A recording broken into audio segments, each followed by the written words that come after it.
We ready? Right. Good. Questions for Coach Johnson? First of all, just talk about what you saw from looking at the film from yesterday's game. It was okay.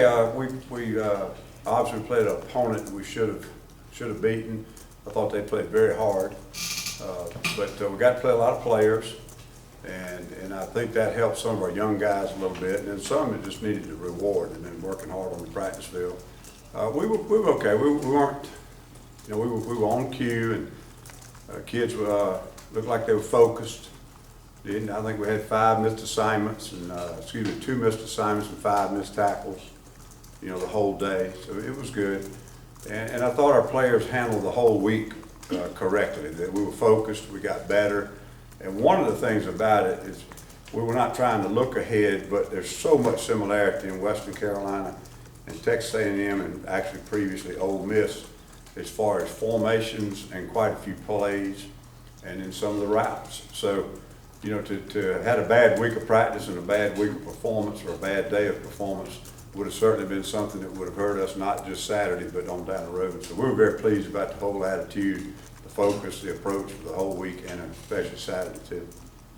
Is there anybody who, down at depth chart, who did get to play, you were surprised or took a positive outlook based on how they played yesterday? Well, there were several young men that got to play just because we wanted to make sure they got the reward of playing some of our scout teamers. We've been playing some other guys. Cameron Melton's been playing a little bit, and King's been playing, McEnroe's been playing. A lot of those guys got reps, a little bit more reps than they've been getting, and played very well. And all that helps. It just helps to be out there on a game field in front of a game crowd. And all those are 1AA opponent. Those guys are pretty good athletes, and they're going to, speed-wise, it was certainly challenging. So it was good for all of them to get all those extra repetitions. You say the offenses are similar, but I guess obviously the talent level is different. So. Well, it's just totally different, but the formation recognition and the adjustments and the calls and the checks, and we'll always tweak a game plan. But when you talk about trips, or you talk about doubles, or you talk about this mode, this formation, the more players see it, the more comfortable they are in adjusting to it, and so there's some carryover there that's going to help us.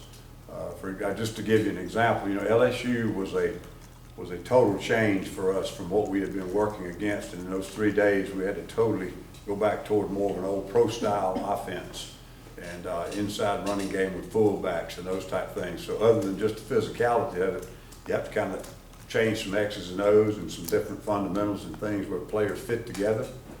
And so it helps now to have had 2 or 3 opponents in a row where they've been more in the one-back spread mode. And they all have different plays they lean on, and obviously Texas A&M's got great physical talent. But the formation recognition, especially when they start speeding it up, because they're a fast-paced team too, that's just going to help us, to have been looking at those formations and being aligned with the same things. Ellis, they're the #1 statistical offense in the conference, one of the top in the country. That statistically, when you look at them, is this the top offense you've seen this far? It's the top production. They don't have a soft spot. They've got great receivers. They got 2 NFL-looking tight ends that don't even get on the field with about 10, 12 snaps a game.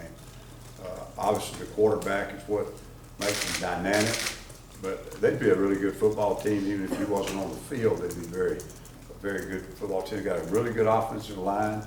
The running backs are, they got depth, they got rotation. They're all good running backs. They catch the ball well, they run the ball well, they pass protect well. Obviously, Manziel is the most dynamic player in the country right now, as far as with the ball in his hands.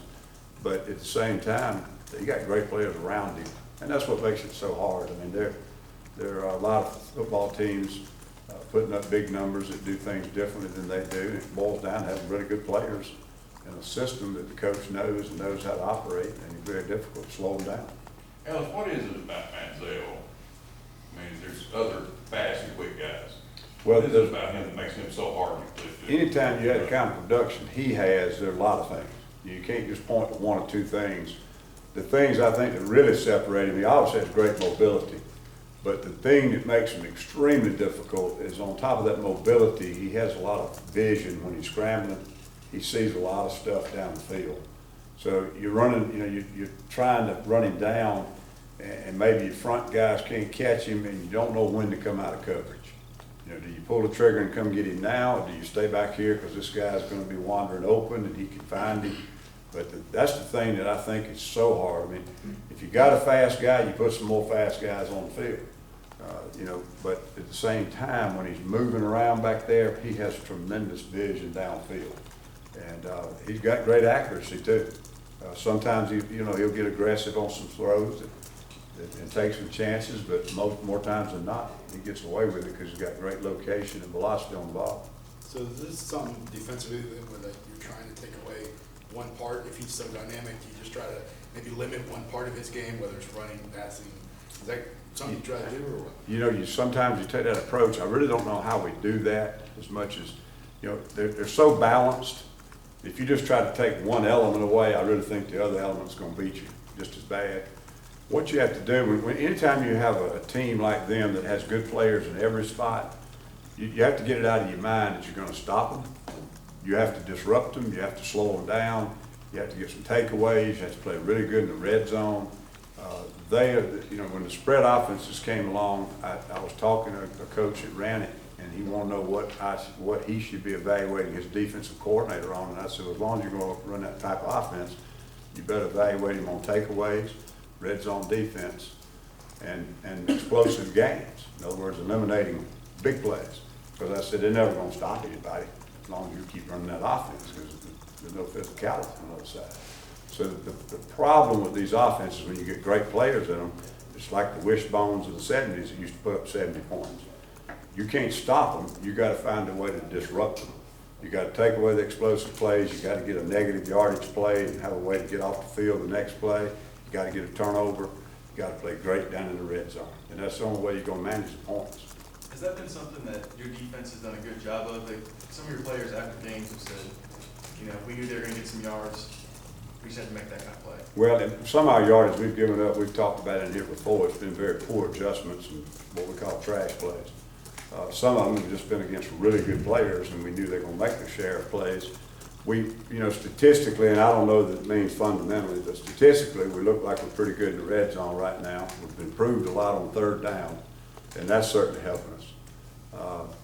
But statistically, we give up too many yards. I mean, it's not anything that we're trying to do or taking a bend, not break approach, the old saying goes. We've just given up some bad plays and given up a lot of yardage, but our players have played with great effort, and on the end of a few of those plays, we've been able to make a stop or get a turnover. But we've been pretty good in the red zone, and I'll tell you something else, we've got a great kicking game. We've got a punter and a kicker. When you're at South Carolina, the average starting position when we kick the ball off is 36-yard line. We got a guy that kicks it out of the back of the end zone quite often, and that helps. We got a punter.